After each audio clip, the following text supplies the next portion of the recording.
Hello students, we will see the kinematics of flow. Okay, so what is kinematics of flow? This definition we have already seen. That is, it is the study of motion of fluid particles without considering the forces causing the motion.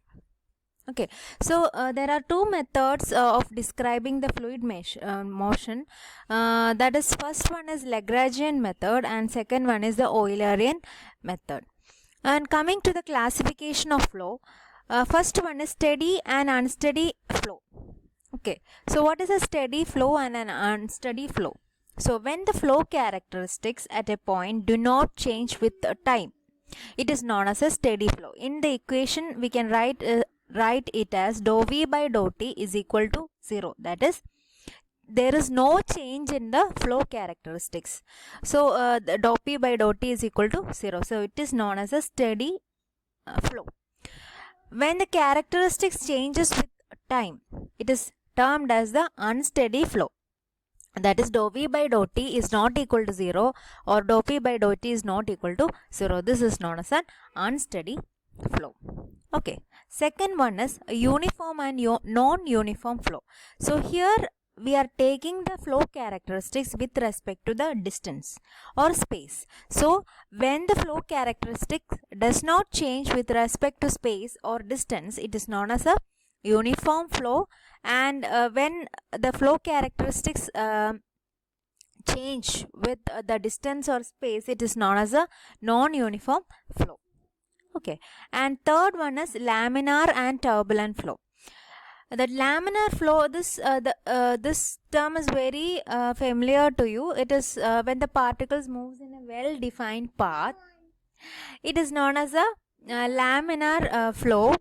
Whereas the particles, if it is moving in a very agitated way, in a zigzag way, it is termed as a turbulent flow. Okay, you all are familiar with the laminar and turbulent flow. And fourth one is compressible and incompressible flow. So when the density changes from one point to another point, when it changes, the flow is said to be compressible. So rho is not a constant. That is, density is not a constant in the case of a compressible flow. When density remains constant or it doesn't change from one point to another, it is known as a incompressible flow. So that is, here the rho is constant. For an incompressible flow, density is constant. And next one is a rotational and irrotational flow. When the fluid particles move along a well-defined path and also it rotates, each particle rotates about its own axis, it is known as a rotational flow. Whereas if it is not rotating, it is known as an irrotational flow. The last one, it is one-dimensional, two-dimensional and three-dimensional flow. It means that when the velocity depends on time and the x coordinate, it is known as a one-dimensional flow. Whereas for two-dimensional, it depends on both x and y coordinate and time. And for three-dimensional flow, velocity depends on time and x, y, z coordinate. So these are the classification of flow. Okay. Now coming to the continuity equation on 3 dimension, you consider a fluid element of dx, dy and dz length. So here there is a small mistake in the marking. You mark this as dx, this is dz. Okay, so this is in the z direction, so this is dz and this is dy. So there is a small mistake in this figure.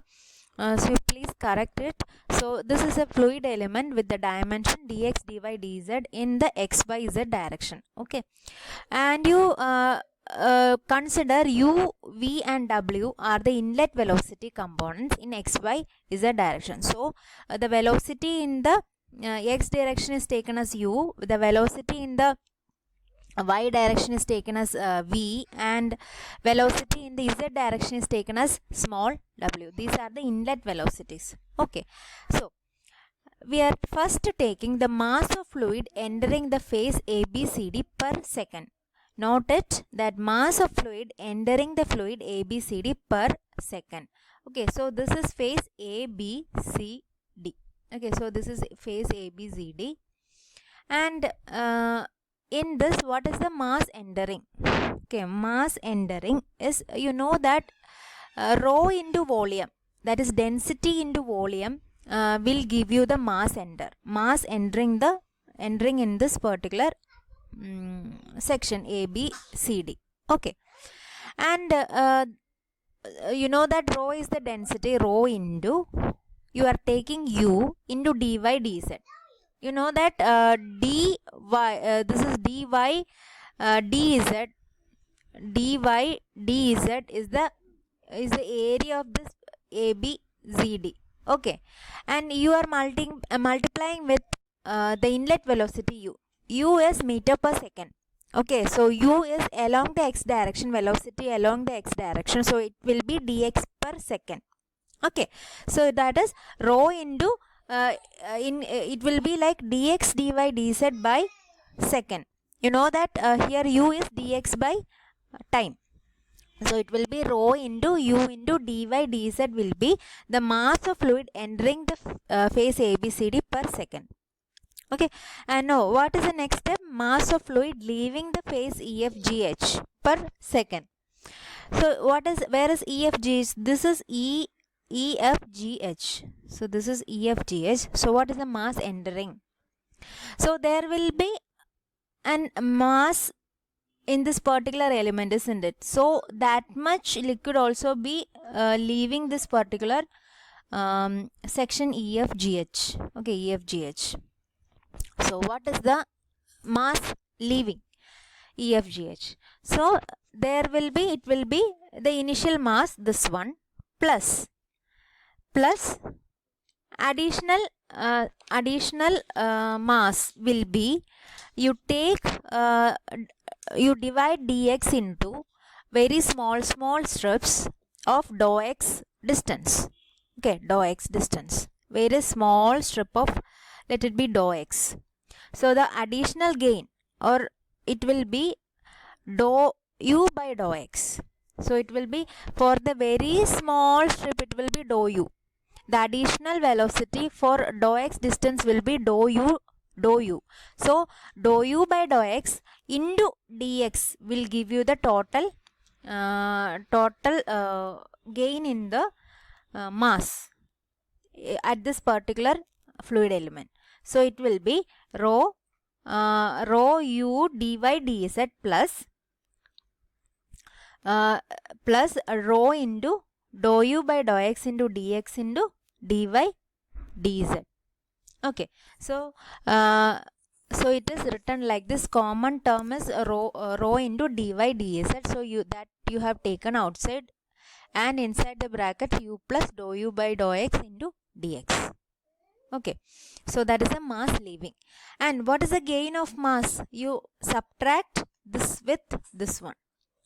Okay, so it will be mass of fluid entering the phase ABCD minus mass of fluid leaving the phase ABCD. So this minus this will give you the gain of mass in the x direction. So that is minus dou by dou x rho u dx dy dz.